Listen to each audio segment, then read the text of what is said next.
যদি তোমার সফল হওয়ার সংকল্প যথেষ্ট দৃঢ় হয়, তাহলে ব্যর্থতা কখনোই তোমাকে অতিক্রম করবে না।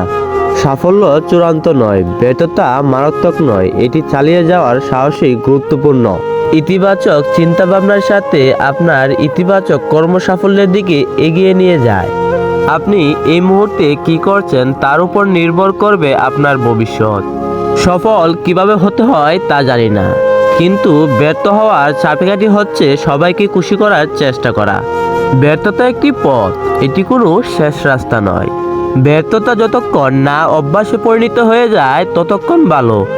ভালো মানুষের ভালো হওয়ার মূল কারণ হলো তারা ব্যর্থতার পথ অতিক্রম করে জ্ঞানের দিকে আসে। একজন সফল মানুষের সাথে একজন অসফল মানুষের প্রধান পার্থক্য কেবলমাত্র শক্তি বা জ্ঞান নয়, পার্থক্যটি সত্যিকারের সফল হওয়ার ইচ্ছা। 7 বার ব্যর্থ হওয়ার পর 8 বারের মাথা উঠে দাঁড়ানোটাই হলো জীবনের সাফল্যের আসল রহস্য।